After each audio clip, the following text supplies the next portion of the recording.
Assalamualaikum warahmatullahi wabarakatuh. Halo teman-teman. Perkenalkan, aku Nabila Nurma Natasha dari kelas 12 2. Nah, jadi di sini sesuai dengan tugas yang diberikan yaitu mengkritik tokoh ya. Nah, atau kritik esai gitulah tugasnya ya. Jadi kali ini tuh aku mau ngebahas soal tokoh yang waktu itu sempat viral, yaitu seorang owner atau pengusaha daycare atau penitipan anak yang melakukan kekerasan anak di tempatnya sendiri. Kira-kira kalian pernah dengar nggak berita itu? Nah, jadi di TikTok, di media sosial, di Instagram ataupun dimanapun itu adalah beritanya sempat viral ya teman-teman. Nanti aku tunjukin berita viral itu yang sudah pernah ada. Nah, jadi langsung aku kasih tahu aja nih daripada kalian penasaran. Tokoh yang aku maksud adalah Neyta Irianti atau yang kerap disapa dengan Tata. Nah, jadi Neyta Irianti itu adalah seorang influencer di bidang parenting dan pengusaha daycare.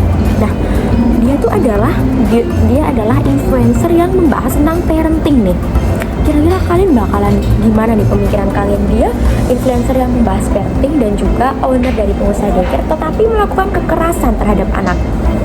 Jadi itu kan pasti menimbulkan kemarahan di warganet ya guys.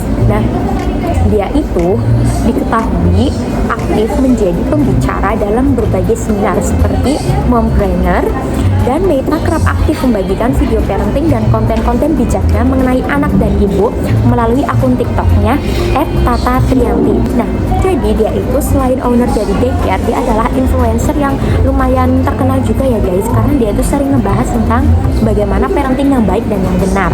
Nah, karena terjadinya kasus penganiayaan ini terhadap balita yang dilakukan oleh Neyanti di tempat daycare miliknya bernama, jadi daycare itu bernama Wensen School Indonesia atau WSI yang berada di cabang Depok.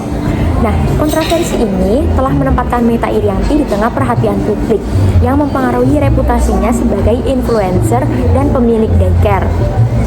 Akibat kontroversi ini juga membuat akun media sosial miliknya itu seperti TikTok dan Instagram hilang. Padahal dulu media sosialnya itu sempat aktif banget dan viral ya guys, karena pembahasannya itu yang bagus. Tapi karena kontroversi dan kasus yang dia lakukan, jadi media sosialnya dia itu jadi hilang. Mungkin karena terlalu banyak hujatan dari netizen atau gimana ya. Nah, jadi terbuktinya kasus penganiayaan ini terdapat di rekaman CCTV yang beredar. Insiden penganiayaan ini terjadi pada 10 Juni 2024 sekitar pukul 09.02 waktu Indonesia Barat. Nah, video ini menunjukkan Neyta Irianti sedang menganiaya balita yang video ini tuh diunggah oleh akun bernama @gianluigij. Nanti aku tulis ini ya. Nah, pada rekaman video itu Neyta itu tampak sedang mencubit, menendang, dan bahkan membanting anak itu di dalam sebuah daycare-nya.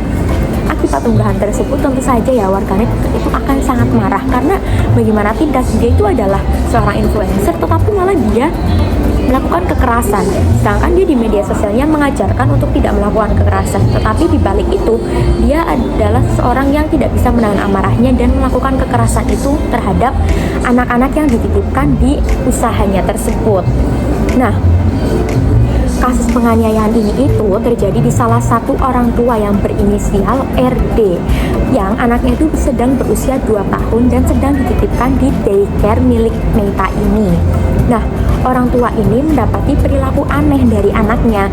Jadi setiap anaknya itu bertemu dengan owner ini, yaitu si Neyta, anaknya itu tampak histeris dan ketakutan saat bertemu dengan ibu Neyta.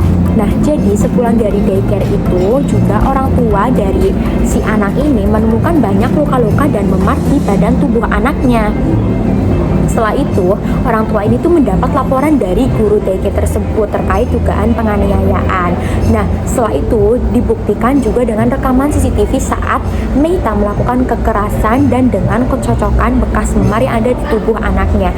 Jadi ini udah benar-benar jadi bukti yang fix ya buat mengkasuskan si Neyta ini. Kemudian orang tua korban pun melaporkan tindakan Meita kepada polisi di Polres Metro Depok dan membuat pengaduan ke KPAI atau Komisi Perlindungan Anak Indonesia.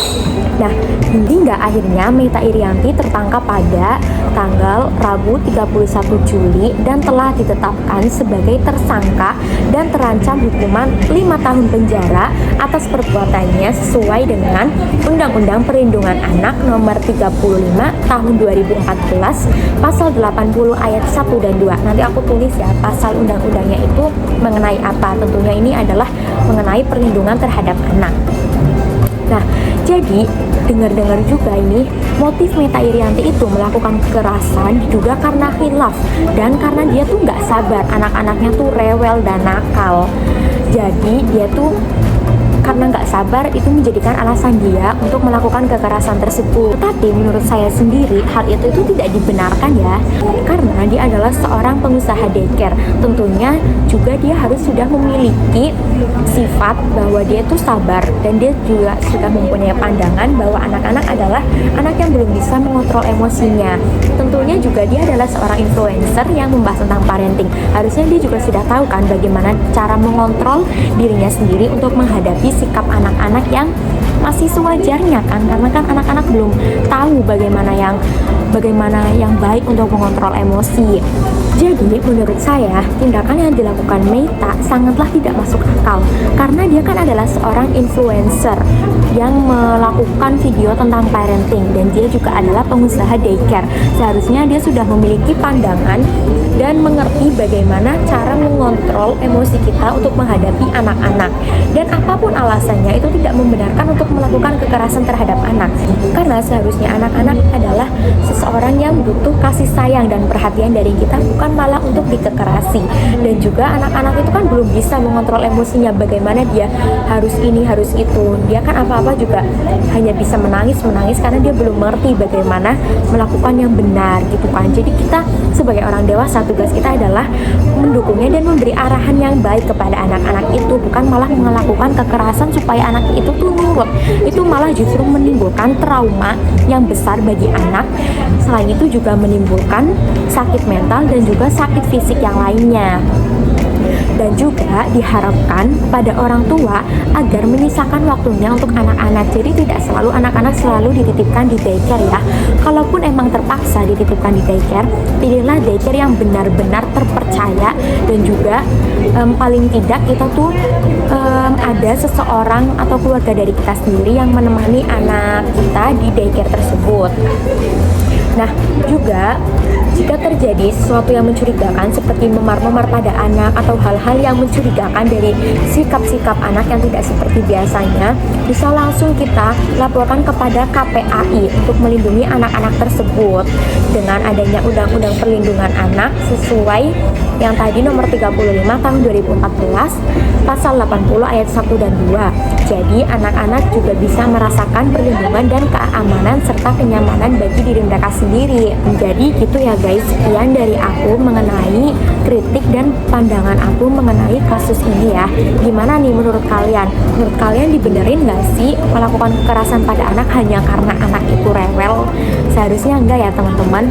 Harapan aku juga semoga kedepannya kasus-kasus kekerasan pada anak ini juga semakin berkurang ya guys. Apalagi dengan adanya pasal dan undang-undang yang sudah berlaku, harusnya orang tuh sudah jera ya untuk tidak melakukan seperti itu. Jadi mulai saat ini mari kita sayangi anak-anak di sekitar kita dan jangan lagi lakukan kekerasan pada anak-anak. Terima kasih, kurang lebihnya mohon maaf. Wassalamualaikum warahmatullahi wabarakatuh.